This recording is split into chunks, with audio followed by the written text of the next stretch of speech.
Naira Mensa slammed her hand down on the library table the moment she realized her notebook was gone. It was not a dramatic gesture. It was the instinctive, helpless slap of someone who had just lost the one thing they could not afford to lose. Around her, the Yonsei University Graduate Library hummed with the quiet breathing of sleeping students and the distant mechanical sigh of the heating system. Outside, Seoul pressed its cold nose against the tall glass windows, rain tracing thin silver lines down the panes in the way rain does when it has nowhere important to be. She turned her bag upside down. Pens scattered. A Korean grammar workbook tumbled. 3 receipts she had never looked at drifted to the floor like they had been waiting for a reason to escape. No notebook. She pressed both palms flat on the table, closed her eyes, and breathed through the specific dread of someone who had just lost something irreplaceable. The notebook was not a class notebook. It was not filled with lecture notes or bibliography entries or the kind of academic scrawling that could be reconstructed from a friend's photos. It was the notebook she had been keeping since her father died 14 months ago. Every poem she had written in the grief-thick silence of those months lived in that notebook. His name, written on the inside cover in her own careful hand. Ajay Mensa. Professor. Father. The first person who believed I could do this.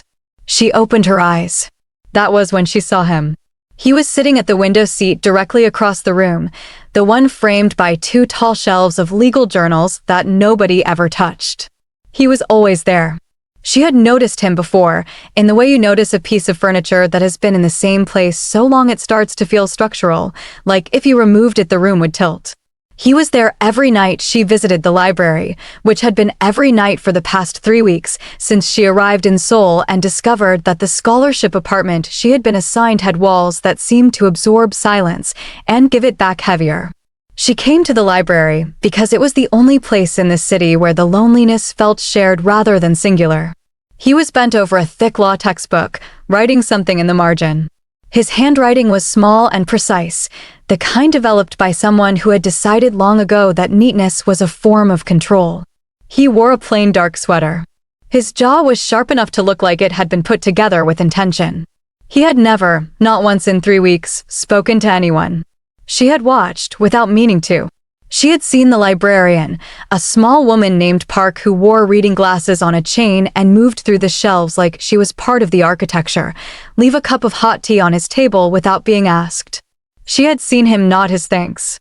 She had seen him slide handwritten notes across the circulation desk when he needed something, and Park would read them, nod, and go retrieve whatever he wanted without requiring conversation. He never spoke. Not to the librarian. Not to the other students who occasionally wandered too close to his corner and then drifted away as if intercepted by a force field. Not to anyone. Naira was not normally the kind of person who watched strangers. She was the kind of person who read, thought, observed mostly herself, and tried to take up exactly the right amount of space in every room. Not too much, not so little that she disappeared entirely. But there was something about his silence that felt different from simply being quiet. It felt like a decision. Heavy, deliberate, and loaded with something she could not name but recognized in the way you recognize a melody you heard once as a child and never forgot. She stood, gathered her scattered items, pushed them back into her bag, and crossed the room toward him.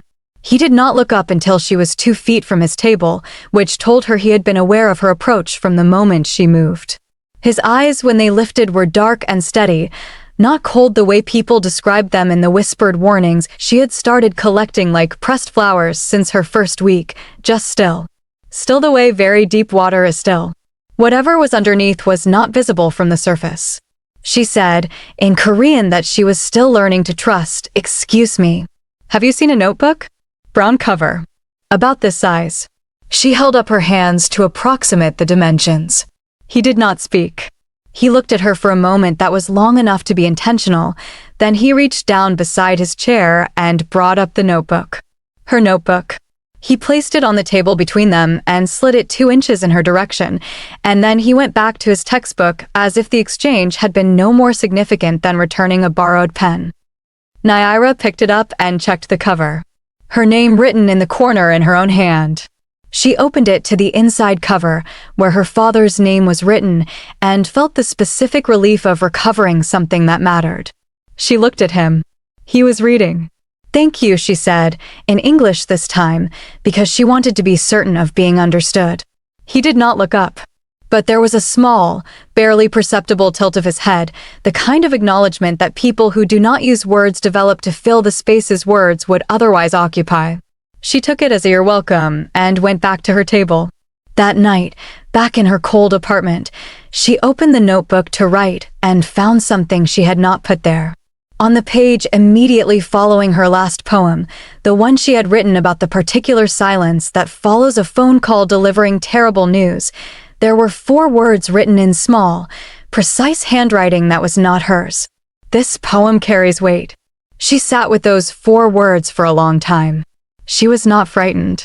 She was not even particularly surprised.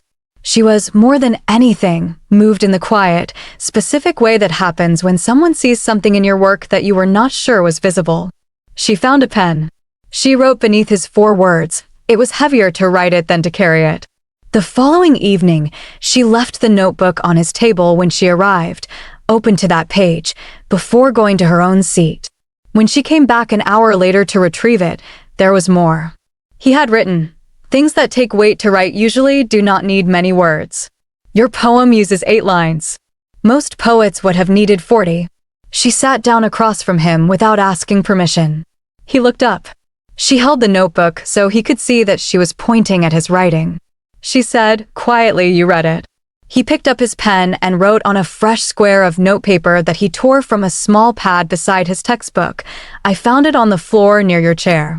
I was going to give it back without reading, but the cover was open and I saw the first line. I apologize." She shook her head. "Don't apologize. Nobody has ever said anything like that about my writing." He looked at her for a moment, and then he wrote, "Someone should have said it before." This was how it began. Not with words spoken aloud. With ink on paper in a library that stayed open until 2 in the morning because universities in Seoul understood that the brain does not observe office hours. They did not exchange names that night. They did not sit together. They communicated through the notebook, which Naira began leaving on his table each evening like a standing invitation, and which she would find waiting for her at her own table an hour later with his responses tucked between her pages. It was S&M who noticed first. S&M Adamako occupied a specific and important space in Naira's soul life, the space of someone who had arrived 6 months earlier, knew where to find a gusi soup in Itaewon, had already made enough Korean friends to be fully bilingual in gossip, and had decided within 20 minutes of meeting Naira at a departmental orientation that they were going to be sisters for the duration of this scholarship and possibly for the rest of their lives. She was the kind of person who found every situation funny without being cruel about it, and who could read a room with the accuracy of someone who had spent a lifetime being underestimated and had decided to use it as a superpower. She came to the library on a Thursday evening with the express purpose of dragging Naira to a Korean barbecue place on the other side of campus, and instead found Naira sitting at her table with the notebook open, writing, with the occasional glance across the room toward the window seat. S&M sat down beside her, looked across the room, looked at the notebook, looked back across the room, and said, in a low voice that was still somehow enormous, "Please tell me that handsome man over there who looks like a K-drama lead is the reason you have been coming to the library every single night, including weekends." "He doesn't speak," Naira said, still writing. "Naira. We communicate through the notebook." There was a silence. Then S&M said, "I have many questions. I will begin with the most important one. Is this romantic? It's literary. Those are not mutually exclusive. Actually, I would argue they're the same thing in different clothes." S&M leaned closer to read the notebook, and Naira angled it slightly away without thinking, which told S&M everything she needed. "What is his name?" "I don't know yet." "You've been writing to each other for how long?" 12 days. 12 days, and you don't know his name." S&M pressed her fingers to her temples. "Girl, ask him. It hasn't come up. Your name has not come up in 12 days of written conversation. We talk about other things." "Like what?" Naira finally looked up. "Like what silence means in different literary traditions. Like whether grief is a language. Like whether Achebe was writing about colonialism or about the specific loneliness of being a man who cannot adapt to a changing world. Like whether poems should explain themselves or trust the reader. S&M stared at her. Then she turned to look across the room at the young man who was still bent over his textbook, oblivious or indifferent to their scrutiny, and then she turned back. He's studying law, but discussing Achebe with you through a notebook. She paused. Naira, I say this with full love and sisterhood. You're in trouble. The name exchange happened 2 nights later, almost by accident. Naira had written something in the notebook about a line she had found in a translation of a Park Jae-woo poem and had signed it without thinking, the way you would sign a letter to a friend. Naira. When the notebook came back, his response ended with, Han Do-yoon. She looked across the room. He was looking at her. It was the kind of look that has weight to it, the kind that acknowledges something was just said that cannot be unsaid. She nodded once. He returned to his book. That evening, walking back to her apartment alone through the rain, she said his name quietly to herself, testing the shape of it, and noticed something shift very slightly in her chest, the way furniture shifts when a house settles in the night. The warnings started the following week. A girl in her comparative literature seminar, someone she had been working on a group project with and who had seemed friendly enough, approached her after class with the expression of someone performing concern while actually delivering something else. Her name was Young Soyeon, and she said, in the careful, slightly too sweet tone of someone who had rehearsed, Naira, I heard you've been spending time with Han Do-yoon. We've spoken, Naira said, which was technically true if you counted written words as speech, which she was beginning to feel more strongly that you should. I just think you should know. Soyeon tilted her head. He's not normal. He doesn't talk because something is wrong with him. People say he lost his mind when his mother died. Some people say he was there when it happened. Some people say he caused it. The last sentence landed differently from the others. Naira felt the shape of it, the way it was designed to land, and said, carefully, what does that mean? Soyeon shrugged with the practiced ease of someone delivering a grenade and claiming they were only passing it along. No one knows exactly. He was 17. There was an investigation. Nothing was ever proven. But she lowered her voice. He never spoke again after that night. That is not normal behavior for an innocent person. Naira said, or it is the normal behavior of a traumatized one. Soyeon blinked. The conversation ended shortly after. That night in the library, Naira sat across from Do-yoon as usual, but instead of opening the notebook to their ongoing conversation, she opened it to a fresh page and wrote, Someone told me something about you today. I am not going to repeat it because I don't think it was their story to tell. But I want you to know that I do not believe things about people simply because they're said with confidence. She pushed the notebook across the table. He read it. He was still for a long moment. Then he wrote, without looking up at her, people believe what is easiest. Silence makes me easy to accuse. She wrote, have you ever tried to explain? A pause. Then, not for a long time. She wrote, you don't have to explain to me. He stopped writing. He looked up at her then, and it was not the usual steady, contained look. It was something more unguarded, briefly, the way a door swings open in a sudden wind before someone catches it. He closed the notebook without writing anything else, which Naira had learned by now meant that the conversation had gone somewhere he needed to sit with alone. She gathered her things quietly and left. Walking home, she passed a convenience store with its bright lights making a warm square on the dark, wet pavement, and she stood outside it for a moment in the rain, thinking about a boy of 17 who had watched something terrible happen and had then, for reasons she could not yet understand, stopped speaking entirely. She thought about the specific weight of words that cannot be said.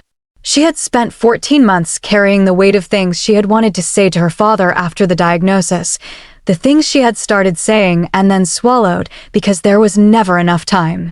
She understood, in a way she could not fully explain to anyone who had not experienced something similar, the particular silence that follows a loss that language is not large enough to hold.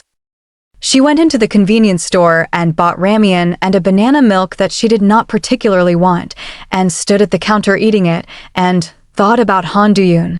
It was Seo Herin who showed her the photograph. Herin was a third-year photography student who had a desk in the shared graduate workspace next to Naira's. She was the kind of person who spoke quietly, occupied as little space as possible, and watched the world around her with the careful attention of someone who had learned that observation was safer than participation. She had started bringing Naira coffee in the mornings without being asked, which was her version of extending friendship, and Naira, who recognized the language of people who show care through action rather than words, had accepted graciously. One afternoon, Herin was organizing a project involving archival photography, images pulled from newspaper databases, documenting significant events around the university community over the past decade. She had dozens of printed photographs spread across her desk, and Naira was helping her sort them by date. Naira was not looking for anything in particular. She was simply moving photographs from one pile to another when she stopped. The photograph was from 8 years ago. A crime scene. A building she did not recognize, surrounded by police tape. And in the corner of the photograph, being guided away from the scene by a police officer, a teenage boy. He was 17, maybe. He wore a school uniform. His face was turned slightly toward the camera, and even through 8 years and newsprint resolution, there was no mistaking the jaw, the posture, the particular stillness. Beneath the photograph, a caption. The caption mentioned the murder of Han Ji-soo, a prominent human rights lawyer, in what investigators initially described as a break-in. Han Ji-soo's son, Han Do-yoon, age 17, was reportedly the sole witness. Investigations ongoing. Naira set the photograph down very carefully. Herin, who had been sorting her own pile, looked over and saw what Naira was holding. She went perfectly still. "You know him," she said. Not a question. "I know of him," Naira said, because it felt more honest. She looked at the photograph again. 17 years old. Standing outside the place where his mother had just been killed. The expression on his face in the photograph was the one she now recognized from across the library, that deep, contained stillness, except in the photograph it was new. You could see, around the edges of it, that it had just arrived. That it had replaced something else in the last few hours. Something broken that had not yet been buried. "The library," Herin said quietly. Naira looked at her. Herin looked down at her photographs. "I've seen you both there. I take night photographs sometimes. I've seen the two of you. With the notebook." She paused. "People say things about him. I don't think most of it is true. What do you think is true?" Herin was quiet for a moment. Then she said, "I think he saw something that night that no one has ever asked him about properly. Not in a way that made it safe to answer." Naira thought about that for the rest of the day. She did not mention the photograph to Do-yoon directly. What she did instead, that evening in the library, was write something different.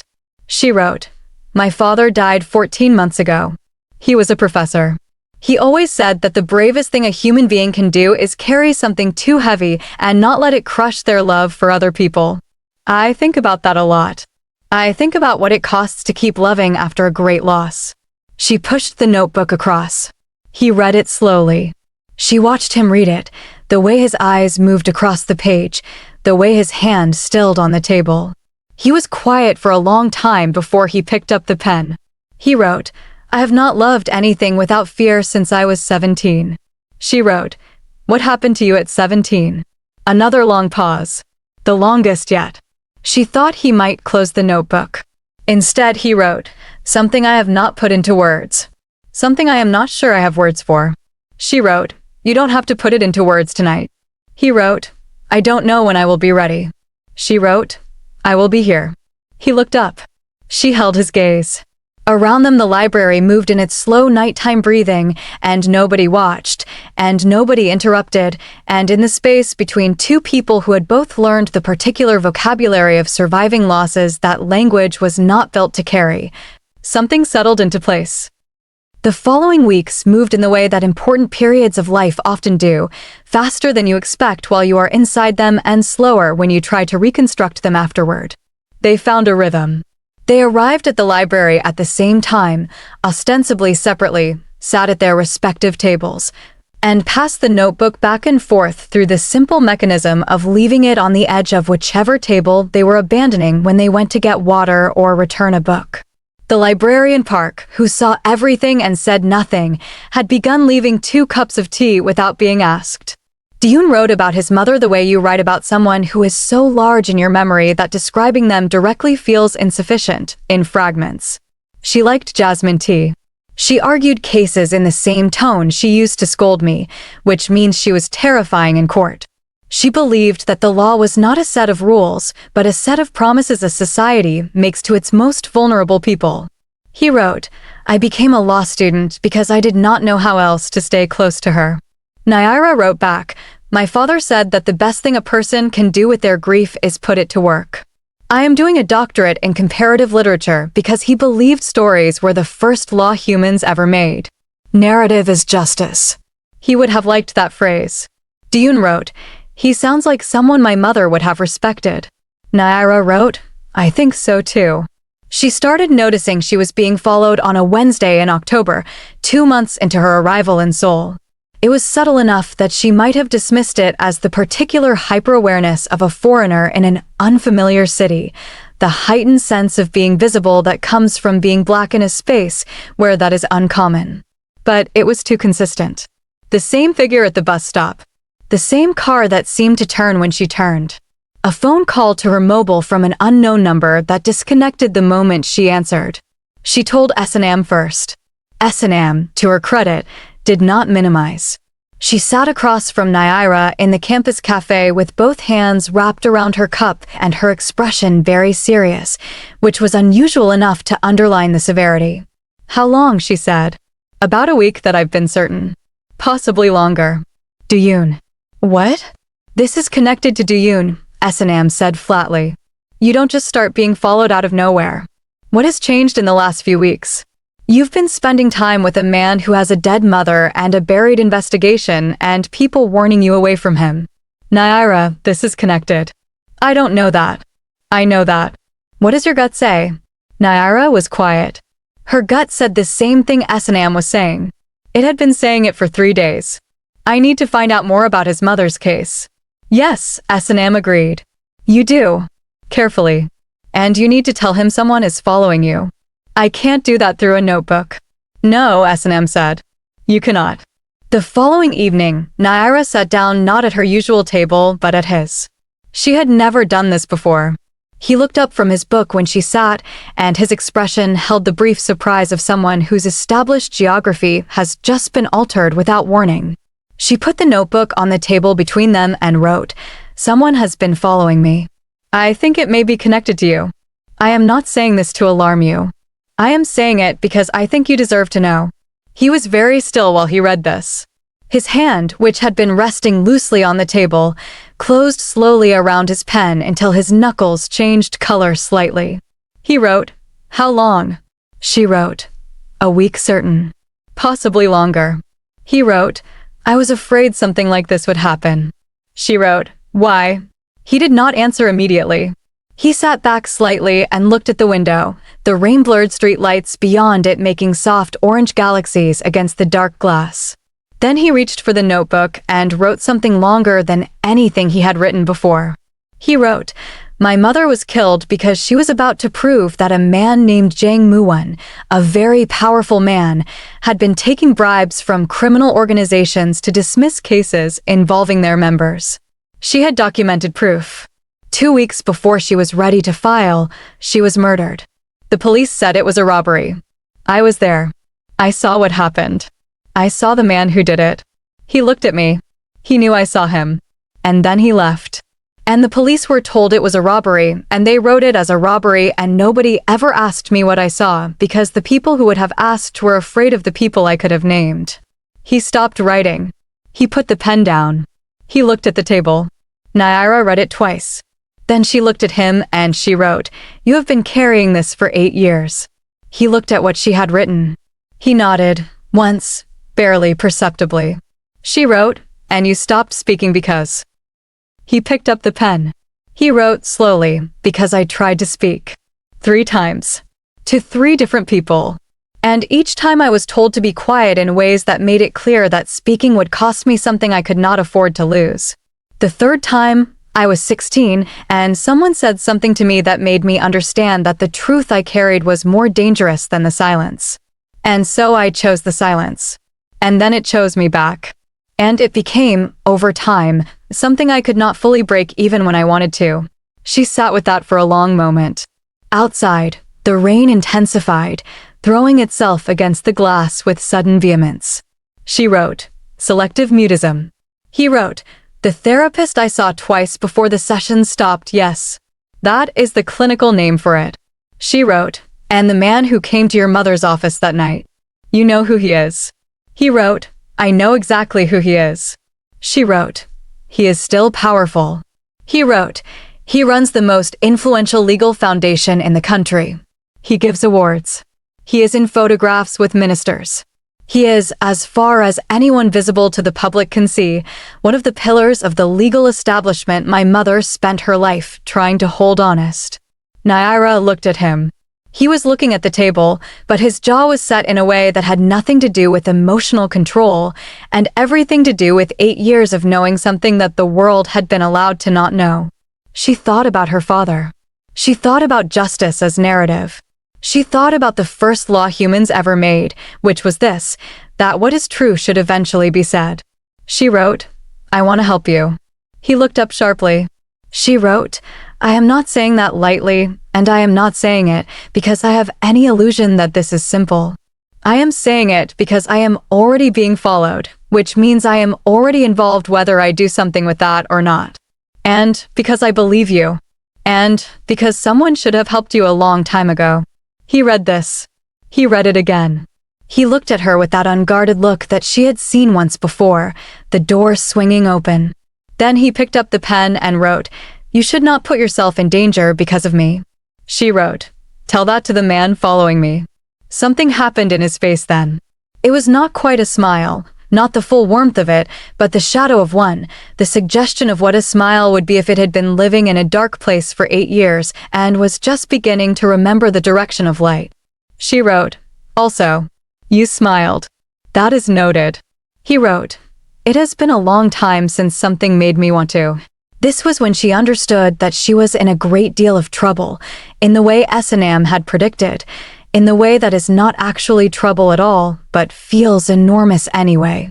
Herin, who had been quietly doing her own research since the afternoon of the photograph, came to Naira 2 weeks later with a folder she had assembled from newspaper archives and public legal records. She set it on the desk between them and said, without preamble, "Han Jisoo. I found more than the photograph." The folder contained an incomplete record of Han Jisoo's last year of life, the cases she had been working, the legal filing she had apparently been preparing, references in 2 different archived legal journals to a corruption case that had never been formally opened because the lawyer preparing it had died. There were 2 names mentioned in the related documents. One was Jang Moo-won, the legal foundation chairman. The other was Han Gyu-suk, listed as an associate on one of the preparatory filings. Han Gyu-suk, Naira knew, was Duyun's cousin, the person who had raised him after his mother died. She went to the library that night and placed the folder on Duyun's table and sat across from him without the notebook. She pushed the folder toward him and watched his face as he opened it. He went very still when he saw Gyu-suk's name. He sat that way for a long time. Long enough that Park came by with tea and then withdrew when she felt the quality of the silence. Naira did not speak. She waited. She had learned that the silence Duyun occupied in moments like this was not emptiness, it was processing, and processing needed space. Finally, he reached for the notebook. He wrote, and his handwriting was different, smaller, more controlled, the way handwriting gets when the hand is working very hard to stay steady. Gyu-suk told me he had no involvement in the case. He told me he had not known my mother was in danger. He raised me after she died. He is the reason I was able to attend university. He is the person I have trusted most in my life. She wrote, I know. He wrote, but he knew her professionally. Before she died. And his name is in her files. She wrote, yes. He wrote, I need to speak to him. She wrote, yes. He wrote, I do not know if I can. She wrote. Through writing. He stopped. He looked at her. He wrote, You mean I should write to him the way I write to you? She wrote, If it is the way you communicate most clearly, then it is the way you should communicate the most important thing. He set the pen down. He pressed his hands flat on the table, a gesture she recognized as the way he steadied himself, the physical equivalent of a deep breath. Then he wrote, I will contact him. The meeting with Han Gyusuk happened 3 days later, in a coffee shop near the courthouse where Gyusuk worked as a junior prosecutor. Naira was not there for the meeting itself. She waited outside in the cold, in the company of S&M, who had appointed herself emotional support and strategic reserve and was holding 2 paper cups of coffee with the focused expression of someone on a mission. Diyun had gone in with a letter. For pages, handwritten, the most words he had committed to paper in a single document since his mother died. Naira knew this because he had let her read it the night before, sitting side by side at the library table for the first time. And she had read it, and then had to look at the window for a moment because what was written in those 4 pages was not just an account of what he had seen. It was an excavation. 8 years of sediment moved aside to show the actual shape of the wound underneath. And it was almost more than she could hold on someone else's behalf. He had come back out after 47 minutes. He sat beside Naira on the bench outside and took one of S&M's coffee cups and held it in both hands without drinking it, and he looked at the street, and for a very long time none of them spoke. S&M, who had many gifts, had the gift of knowing when comedy would help and when it would not, and this was a when it would not moment, and so she was simply present, which was the rarest version of herself and also the most valuable. Diyun took out the small notepad he always carried and wrote. He cried. I have never seen him cry. He said he has been afraid for 8 years.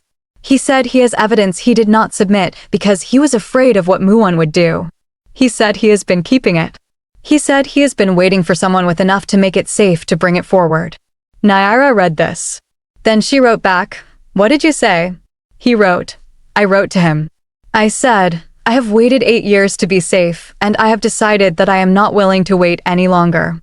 I said that my mother built her life around the belief that safety is not given to those who wait for it.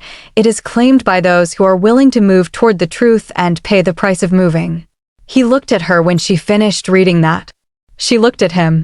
She said, out loud, She sounds extraordinary. He looked at the word in her sentence. He nodded. He wrote, She was. The attack came on a night in November when the cold had arrived in Seoul with the abruptness of a verdict. Naira had stayed late in the library, later than usual, because she and Duyun had been working through the documents Gyusuk had provided, cross-referencing them with the archives Haerin had assembled, building a timeline of events that culminated in Han Jisu's death and the subsequent burial of the case. It was painstaking and slow, the kind of work that requires you to keep believing in its value while you are doing it, before you can see what it adds up to. She left the library at 11:30. The campus was quiet, the wet cold pressing down on the empty stone walkways between buildings, the orange street lights making everything look slightly unreal. She had her bag over her shoulder and her phone in her pocket, and she was thinking about a particular notation in one of the legal documents, a date that did not match another date in a way that might mean nothing or might mean everything, when she heard footsteps behind her. She had learned, in the past weeks, to pay attention to footsteps. These were wrong. Wrong rhythm. Wrong distance. She quickened her pace without changing direction. The first thing you learn when you feel unsafe, do not show that you know. The second set of footsteps came from her right, from between 2 buildings, and then there were hands on her arm, and she was pulled sideways, and the bag came off her shoulder, and she opened her mouth to scream. She heard the sound before she saw it happen. A door opening.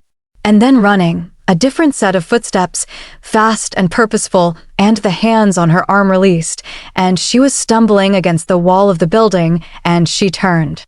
Diyun was between her and the 2 figures. He was not large, exactly, but he was positioned with such complete stillness that he occupied the space in the way that only people who have lived in danger understand how to do, filling it with presence rather than size. One of the figures said something in Korean that Naira's still developing language skills could not fully parse. The other moved forward. And then Duyun spoke. One word. A single syllable, cracked at the edges, rough with 8 years of disuse, but unmistakable in its urgency and direction. He was not looking at the figures. He was looking at Naira. He said, "Run." She ran. She heard his footsteps behind her a moment later, and the sound of the figures, and her own breathing loud in her ears, and the slap of her shoes on the wet stone. She ran until there was a lit area, the convenience store on the south edge of campus, and she pushed through its glass door and stood in the fluorescent brightness with her hands on her knees and her breath coming in huge ragged pulls. Duyun came through the door 30 seconds later. He was breathing hard. He stood beside her, and they both looked at the glass door, but the figures did not appear. Naira straightened up. She looked at him. He looked at her. She said, "You spoke." He was still looking at the door. His jaw was set the way she had come to recognize as the exterior of something very interior, and his breathing was still uneven, and she thought she could see, in the tight line of his shoulders, something that had been held for a very long time at a very great cost. He looked at her, and she could see that it had cost him exactly what she thought it had. Not just effort. Something structural. A wall that had been load-bearing suddenly shifted. She said, "More quietly, you spoke." He opened his mouth. He closed it. He opened it again. What came out was not fluent, not smooth. It was effortful in the way of something that has to push through 8 years of compacted silence, each syllable slightly separate from the next, like rocks being moved by hand from a blocked passage. He said, "I was." A stop. Afraid. Another stop. "That's something." "Stop. What happened to you?" She looked at him.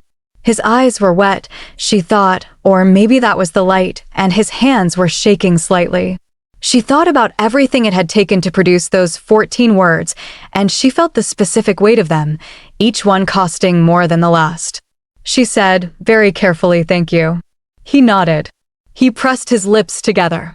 He looked like someone who had just lifted something very heavy and was not yet sure whether they should put it down. What happened to his voice after that was not a sudden opening. It was a slow excavation, painful in the way that things are painful when they have been compressed for a long time and are being allowed to expand. He spoke in fragments at first. Single words, then 2, then 3. Often he still wrote because writing remained faster and clearer and less costly. But sometimes, in the library, in the quiet late hours when it was only the two of them and the breathing of the building, he would say something out loud instead of writing it, and each time it happened, Naira treated it the way you treat a bird landing on your hand. Very still, no sudden movements, complete attention. He told her about the night his mother died in fragments over 2 weeks. Not all at once, because it was not a story that could be told all at once. It was a story that had to be approached from the sides, from the edges, a word at a time, the way you approach a wound you are trying to clean without causing more damage. He told her about the office. The sound of voices arguing. Hiding behind a filing cabinet because he had come to surprise his mother with food and found the door unlocked and heard the arguing and hidden instinctively. He told her about seeing the man's face clearly. He told her about the silence that came after and the particular quality of that silence, different from all the silences that came before, absolute in a way that silence is not supposed to be. He told her, she always, stop, said that the law, stop, was a promise. He looked at his hands. I have been, stop, trying to decide, stop, if I believe her. She said, I think you do. I think that's why you became a law student. He looked at her. He said yes. One word. Clear. No stops. She wrote in her notebook that night, after she got home. He said yes, and it was the sound of something returning. Gyusuk came forward with his evidence in stages, meeting with Naira and Duyun in the evenings, bringing documents he had kept in a locked filing cabinet for 8 years. Pages of correspondence between Muwon's foundation and individuals connected to the criminal organizations Han Jisoo had been investigating, financial records, a recording that Gyusuk had made himself 2 years after Jisoo's death, of a conversation he had been unable to use because using it would have required explaining how he obtained it and why he had waited. He sat across from Duyun at the coffee shop table with the heaviness of someone who has been waiting a long time to set something down and is not sure whether the relief of setting it down will outweigh the shame of having carried it as long as had. Duyun said, across the table, haltingly but clearly enough, I am not angry at you for being afraid. I am. He stopped. He looked at his cousin. I am angry that she is dead, and that no one has ever said so. Officially. Gyusuk pressed his fist to his mouth briefly. Then he said, I know. I am sorry, Duyun. Duyun nodded. Then he reached out and put his hand briefly on his cousin's arm, the gesture of someone who has decided that anger and love are not mutually exclusive, and that the latter can coexist with the former without canceling it. Heirin, who had been doing archival research for months by this point, produced something that none of them had expected. She had been photographing documents as part of her academic project, creating a photographic record of significant events in the university's legal history, and in doing so had gained access to physical archives that digital records did not include. In an archive box from 8 years ago, misfiled under a different case number, she found photographs taken at Han Jisu's office the night of the murder, police photographs, official ones, that had never appeared in the case file that was released to the public. She brought them to Naira one morning, her hands slightly unsteady, and laid them on the desk without speaking. Naira looked at them. Among the photographs was one that showed, very clearly, in the corner of the office, a distinctive cufflink lying on the floor near the window. And in the Foundation's own published materials, in the photographs they used for their annual reports and press releases, Chairman Jang Moo-won could be seen, repeatedly, wearing a pair of cufflinks with the same distinctive design. This was not enough by itself. Naira understood that. But combined with Gyusuk's documents and recordings, and with the testimony that Duyun had been building, writing, and then beginning to speak, and with the timeline they had constructed over months in the library, it began to constitute something. The opportunity came through a legal symposium that the university hosted annually, a public event bringing together legal scholars, practitioners, and students, where students could present research. Gyusuk, who was registered as a professional attendee, could speak. Heirin, as a photography student documenting the event, would have legitimate access and her camera. And Duyun, who had been registered as a student presenter, had submitted a paper on the historical use of suppressed evidence in human rights cases, which was not, technically, about his mother's murder at all. Except that it was, in every sentence. Naira spent 3 weeks helping him write the spoken version of the presentation. They sat side by side in the library in the late hours. She would read a sentence out loud. He would repeat it, and when he stumbled she would wait, and when he stopped she would say his name quietly, just that, just Duyun. And the sound of his name in her voice seemed to function as a kind of anchor, a way back from wherever he went when the words became too heavy. One night, in the library, at 2 a.m, he stopped mid-sentence and said, without looking at the notebook, looking at her instead, your voice. Stop. He tried again. Your voice reached. He stopped again. She waited. He said, your voice reached the place. Mine could not. She did not say anything. She let it land, all of it, the weight and the beauty of it, the fact that he was speaking it rather than writing it, the fact that he was looking at her while he said it. Then she said, Duyun. He said, I know. Stop. I know what I feel. I have known. Stop. For a long time. She said, me too. He reached across the table and put his hand over hers. They sat that way for a moment that was not short. Around them the library breathed. The heating system sighed. Park moved somewhere in the shelves, unseen, keeping the world in order. He said, slowly but without stopping, I think I've been waiting to feel safe enough to say it. She said, and do you? Feel safe enough. He thought about it seriously, the way he thought about everything, with the full weight of his attention. Then he said, with you. Yes. The symposium day was cold and bright, the kind of winter day that Seoul produces occasionally, where the sky is the blue of something cleaned until it shines. The main hall filled with professors, practitioners, students, journalists. Muwon was in the third row. Naira, seated at the back, saw him come in and had to very deliberately direct her breathing. Gyusuk presented first, in his formal capacity as a prosecutor, on the subject of evidence management in cold cases. It was careful, measured, and contained. In the body of it, every key piece of documentation he had been holding for 8 years, presented as academic material, cited to original sources. Heirin moved through the room during this, camera in hand, photographing as she had been authorized to do, but what she was actually photographing was the reaction of specific people in the audience to specific portions of Gyusuk's presentation. She would not know until afterward how significant those photographs would turn out to be. Diyun was the final student presenter.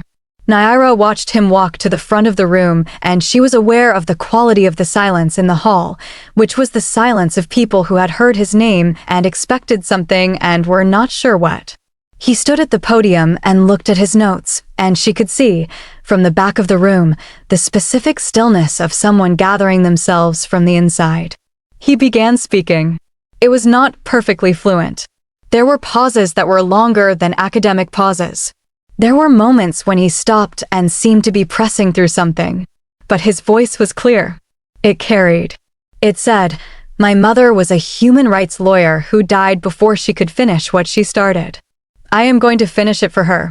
He did not deliver a traditional academic paper. He told the story. He told it with the precision of someone who had been carrying it exactly for 8 years and knew every detail of its weight. He named the case. He named the evidence. He named the man. The hall went very quiet in a way that was different from ordinary quiet. Muwon stood up. He said something. 2 people around him took out phones. A journalist in the 4th row wrote something very fast. Gyusuk, from his seat, produced a physical copy of the key document and handed it to the faculty moderator with the calm of someone who had been waiting for exactly this moment for 8 years and had decided that calm was the correct way to arrive at it. What happened after, the official complaints, the reopened investigation, the legal proceedings that ground through the system over the following months, was not quick and it was not clean. Justice rarely is. But it happened, and it happened because a boy who had been silent for 8 years stood at a podium and used a voice that had been returned to him 1 word at a time and said what was true. Muwon was formally charged 4 months later.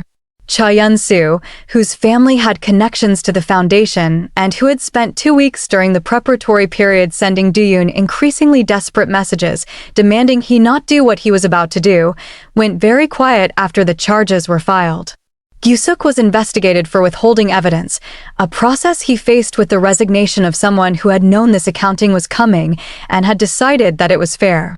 He kept his position, ultimately, partly because of his cooperation and partly because the investigators concluded that his fear had been legitimate and his preservation of the evidence, however delayed its delivery, had been essential. 6 months after the symposium, on a day in late spring when Seoul was doing what Seoul does in April, blossoming with an enthusiasm that feels slightly aggressive after a long winter, Naira Mensah graduated with honors from the Comparative Literature program at Yonsei University. She stood in the graduation line and held her certificate and thought about her father, whose name was written on the inside cover of a notebook she still carried, and she thought about the fact that he had dreamed of this moment and she was standing in it. And she let herself feel both things at once, the absence and the arrival, the grief and the achievement, in the way that her father had taught her by example was the only honest way to feel anything. Diyun was waiting outside the hall afterward, in his good dark jacket, standing in the mild spring light with his hands in his pockets and the slightly formal posture of someone who is very happy and is not yet entirely sure how to wear it in public. When she came out, he straightened and said, clearly, without pausing, without stopping, "Congratulations, Naira." She stopped in front of him. She said, "No gaps." He said, "No gaps." She said, "When did that happen?" He thought about it. "Gradually," he said. And then. He paused, but it was an intentional pause, a rhetorical one. "All at once." She laughed. It was the laugh of someone who is very happy and is also aware of how much it costs to get here, the specific quality of happiness that has grief in its ancestry. He smiled, and it was the full smile this time, not the shadow of one, the actual thing, and it was, as she had suspected it would be, worth waiting for. S&M appeared from the crowd and hugged Naira with the complete physical commitment of someone who had been holding it in through the entire ceremony and had decided that restraint had served its purpose. Heirin was behind her, camera in hand, and she took the photograph without announcing it, which was the best way, and later, when Naira saw the photograph, she would think that Heirin had managed to capture the specific quality of that moment. The spring light, the faces of people who had come through something, the way happiness looks when it has been earned rather than simply arrived. They walked back through the campus together, the four of them, and then S&M and Heirin peeled off toward the graduation celebration that was happening in the main quad, and it was just Naira and Diyun, walking in the direction of the library. Not because they had planned it, but because that was the direction their feet went. They walked through the library's glass doors and into its familiar breathing quiet. Park was at the circulation desk, and she looked up when they came in, and she looked at them both, and she did something Naira had never seen her do before. She smiled. They walked to the window seat, the one framed by the law journals that nobody ever touched. They sat side by side. No notebook on the table between them. No notepaper. No pen. Diyun said, "The first night I returned your notebook. I read the poem before I gave it back." She said, "I know." He said, the last line, about grief being the shape of someone else's love after they are gone. He looked at the window. "I sat with that line for 3 days." She said, "My father wrote something similar. In a letter he left me. He said that grief is love with nowhere to go, and that the task of a life is to find it somewhere to go." He said, "Have you?" She looked at him. She said, "I'm working on it." He said, "So am I." Outside, Seoul was doing what Seoul does on a late spring afternoon, moving with the restless, layered energy of a city that contains multitudes, history and ambition and grief and beauty and noise, and, in certain libraries, at certain window seats, a very particular quality of quiet that has nothing to do with the absence of sound and everything to do with two people who have learned that some things are too large for words and some words, when they finally come, are more than large enough. If this story moved you the way it moved me telling it, share it with someone who needs to hear it. And if you want more stories like this one, subscribe so you never miss the next one. Leave a comment below telling me which moment hit you hardest, whether it was the notebook, the first word, or the window seat at the end. Like this if you believe that silence can be broken and that love, sometimes, is exactly the thing that breaks it.